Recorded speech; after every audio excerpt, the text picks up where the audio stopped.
کلام مقدس پرانے عہد نامہ میں سے حزقیل نبی کی کتاب، اس کا 7واں باب۔ اسرائیل کا انجام نزدیک ہے، اور خداوند کا کلام مجھ پر نازل ہوا کہ اے آدم ذات، خداوند خدا اسرائیل کے ملک سے یوں فرماتا ہے کہ تمام ہوا، ملک کے چاروں کونوں پر خاتمہ آن پہنچا ہے۔ اب تیری اجل آئی، اور میں اپنا غضب تجھ پر نازل کروں گا، اور تیری روش کے مطابق تیری عدالت کروں گا، اور تیرے سب گھنونے کاموں کی سزا تجھ پر لاؤں گا۔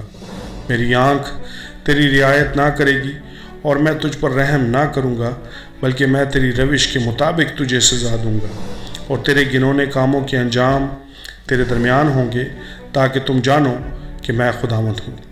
خداوند خدا یوں فرماتا ہے کہ ایک بلا یعنی بلائے عظیم دیکھ وہ آتی ہے۔ خاتمہ آیا، خاتمہ آ گیا، وہ تجھ پر آ پہنچا، دیکھ وہ آ پہنچا۔ اے زمین پر بسنے والی، تیری شامت آ گئی، وقت آ پہنچا، ہنگامہ کا دن قریب ہوا۔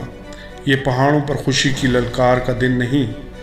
اب میں اپنا قہر تجھ پر انڈیلنے کو ہوں، اور اپنا غضب تجھ پر پورا کروں گا، اور تیری روش کے مطابق تیری عدالت کروں گا، اور تیرے سب گھنونے کاموں کی سزا تجھ پر لاؤں گا۔ میری آنکھ رعایت نہ کرے گی، اور میں ہرگز رحم نہ کروں گا۔ میں تجھے تیری روش کے مطابق سزا دوں گا، اور تیرے گھنونے کاموں کے انجام تیرے درمیان ہوں گے، اور تم جانو گے کہ میں خداوند سزا دینے والا ہوں۔ دیکھ وہ دن، دیکھ وہ آ پہنچا ہے، تیری شامت آ گئی۔ آسا میں کلیاں نکلیں، غرور میں غنچے نکلیں، ستم گری نکلی کہ شرارت کے لیے ایک چھڑی ہو۔ کوئی ان میں سے نہ بچے گا، نہ ان کے انبوہ میں سے کوئی، اور نہ ان کے مال میں سے کچھ اور ان پر ماتم نہ ہوگا۔ وقت آ گیا، دن قریب ہے، نہ خریدنے والا خوش ہو، نہ بیچنے والا اداس، کیونکہ ان کے تمام انبوہ پر غضب نازل ہونے کو ہے۔ کیونکہ بیچنے والا بکی ہوئی چیز تک پھر نہ پہنچے گا، اگرچہ ہنوز وہ زندوں کے درمیان ہوں، کیونکہ یہ رویا ان کے تمام انبوہ کے لیے ہے۔ ایک بھی نہ لوٹے گا، اور نہ کوئی بد کرداری سے اپنی جان کو قائم رکھے گا۔ نرسنگا پھونکا گیا، اور سب کچھ تیار ہے، لیکن کوئی جنگ کو نہیں نکلتا، کیونکہ میرا غضب ان کے تمام انبوہ پر ہے۔ اسرائیل کے گناہوں کی سزا، باہر تلوار ہے اور اندر وبا اور قحط ہے۔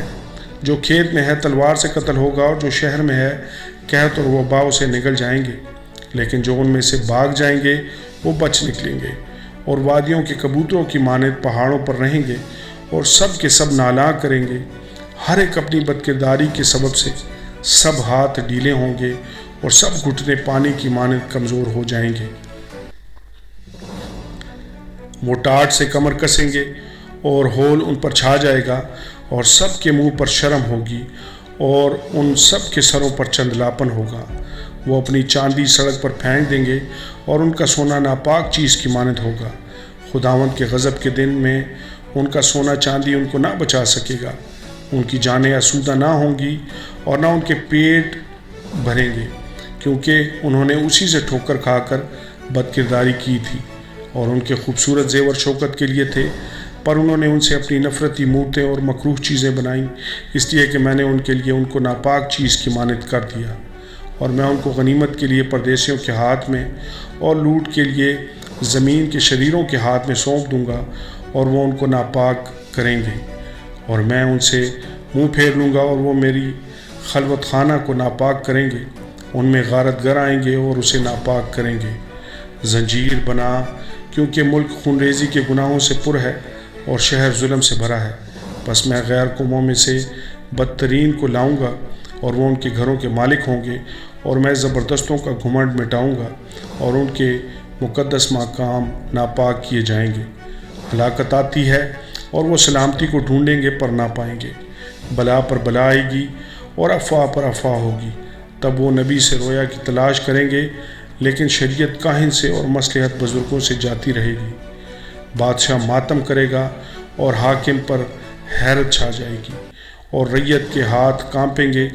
میں ان کی روش کے مطابق ان سے سلوک کروں گا، اور ان کے اعمال کے مطابق ان پر فتویٰ دوں گا، تاکہ وہ جانیں کہ خداوند میں ہوں۔ آمین اور آمین۔